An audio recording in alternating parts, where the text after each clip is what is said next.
A 29 male am currently sitting in my car outside my parents' house while absolute chaos unfolds inside. Just needed to get this out while it's fresh. My girlfriend, Natalie, 27, just stood up during Thanksgiving dinner, clinked her glass, and announced to my entire family, parents, siblings, grandparents, aunts, uncles, cousins, that she's pregnant.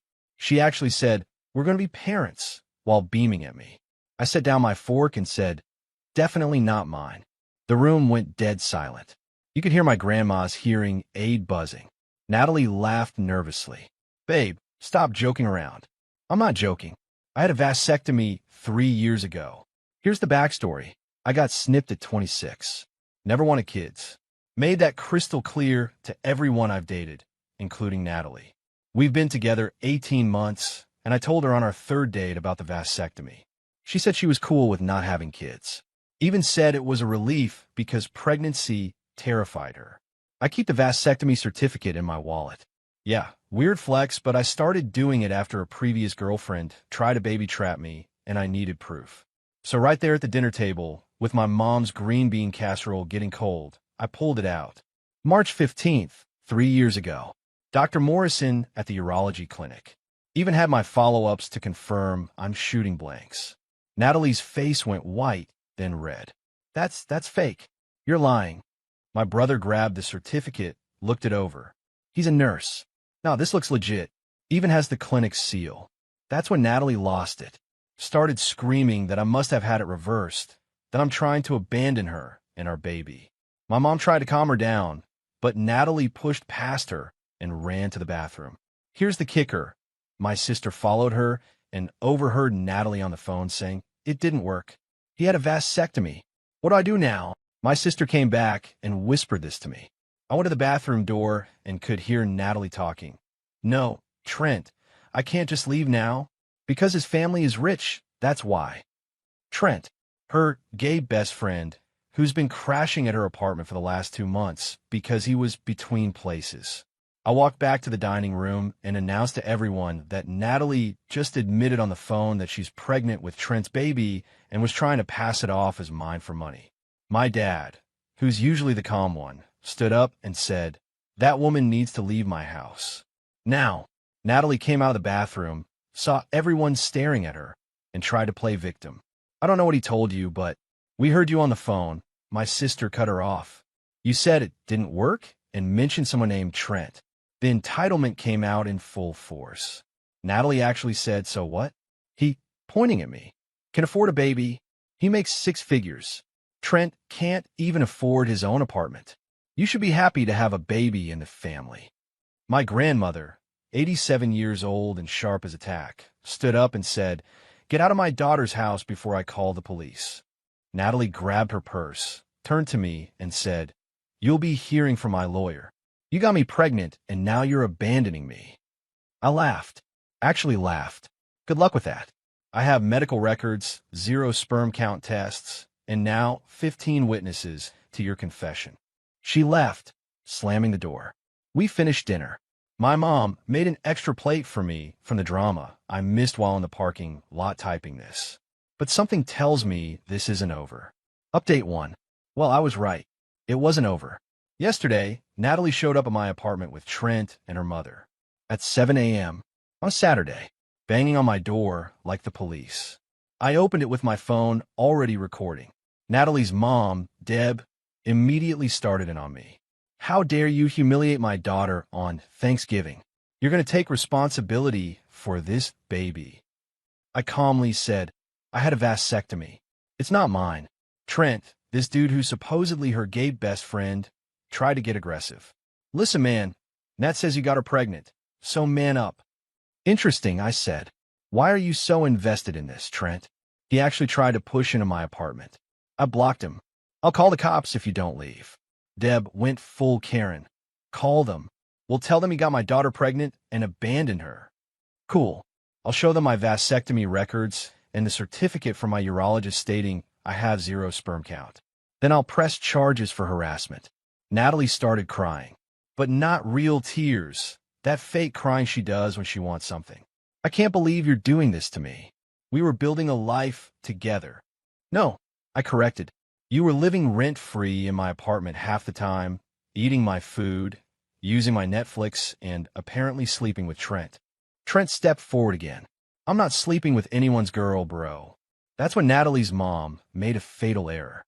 She turned to Trent and said, "You told me you'd convince him." The silence was beautiful. Trent realized he'd been outed. Natalie realized her mom just blew their cover. I just stood there, phone recording everything. "I think we're done here," I said, and started closing the door. Natalie tried to block it with her foot. "Wait. Okay, look.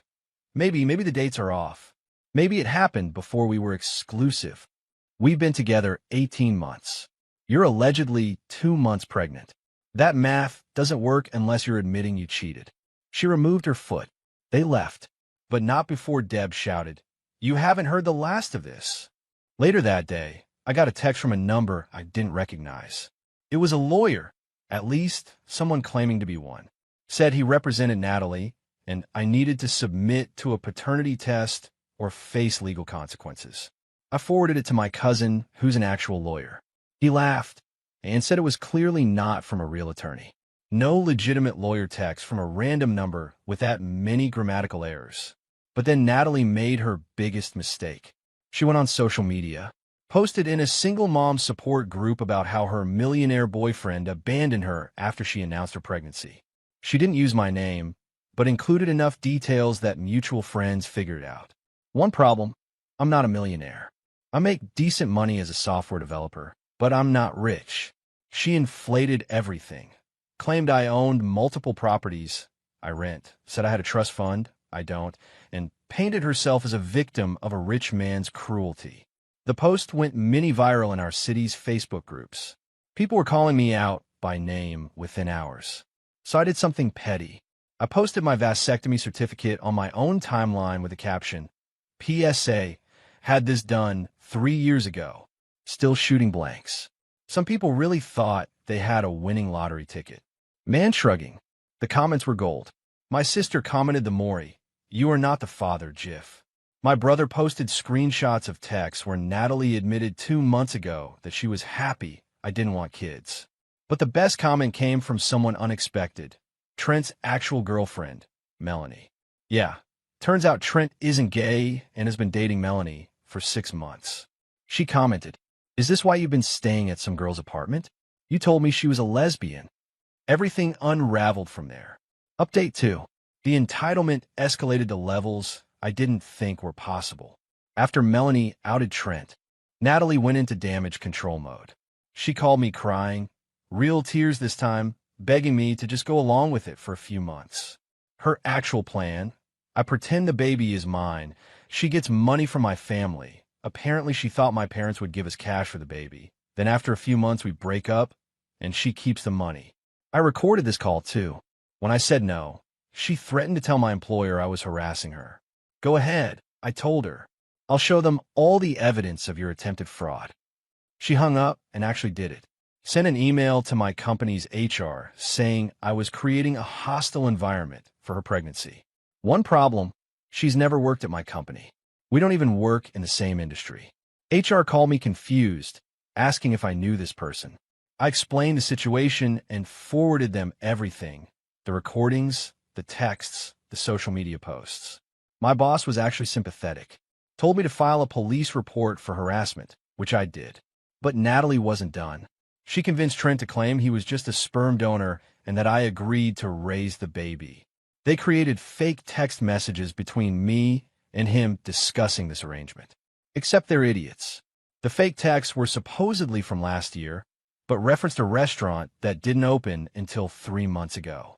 Also, they used an app that doesn't match iPhone's actual messaging interface.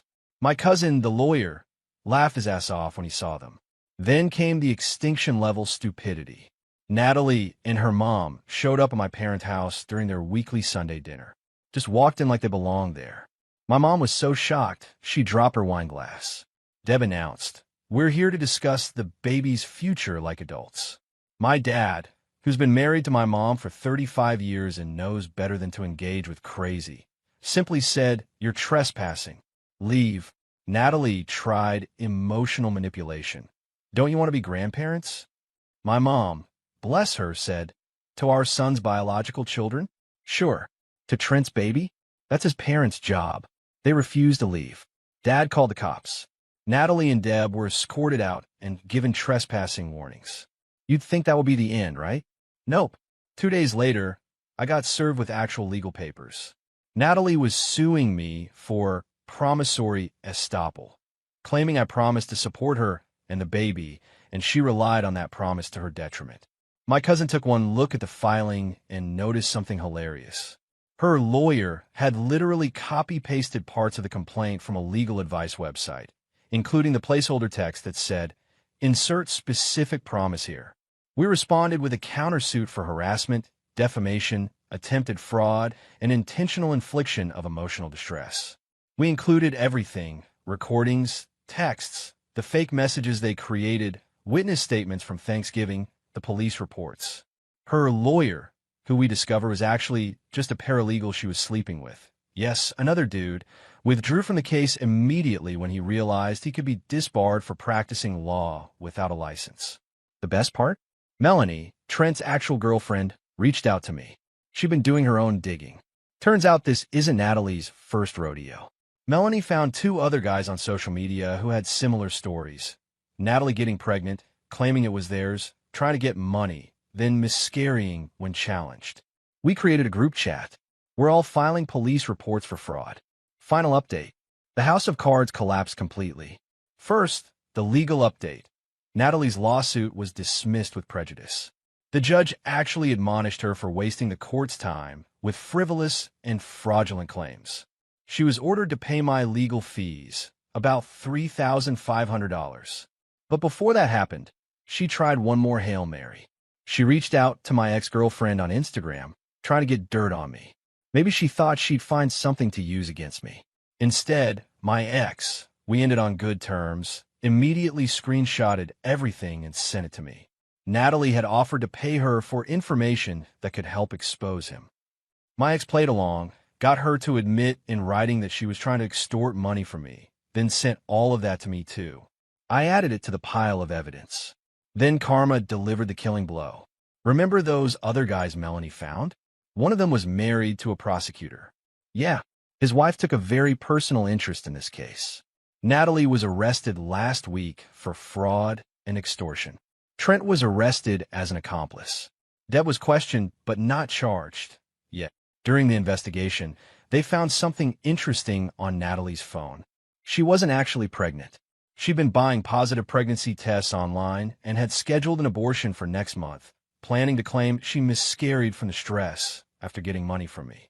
But here's the twist: she was pregnant before. By Trent. About 6 months ago. She had an abortion then, which Trent paid for.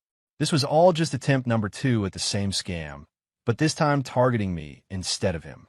Trent flipped immediately when he found out she'd been playing him too. Gave the prosecutors everything, texts where she coached him on what to say, admitted the whole plan, even talked about doing this to other guys. Natalie's mom, Deb, abandoned her completely when she found out about the fake pregnancy. Apparently, even she has limits. Last I heard, Natalie took a plea deal, probation, restitution, and she has to attend mandatory counseling. Trent got community service. The paralegal she was sleeping with is under investigation by the state bar. As for me, I'm doing fine. Still happily child-free. Still have my vasectomy certificate in my wallet, laminated now. It's seen somewhere. Started dating someone new, a child-free woman who actually showed me her tubal ligation records on our second date. We laughed about our matching surgery scars. My family still jokes about that Thanksgiving. My grandma has officially banned any announcements during holiday dinners unless they're pre-approved by her. And Natalie? She moved back in with her mom and is working at a call center. She's blocked on everything, but mutual friends say she's telling people I ruined her life. No, Natalie, you ruined your own life the moment you decided to fake a pregnancy for money. Play stupid games, win stupid prizes. And always get your vasectomy papers laminated.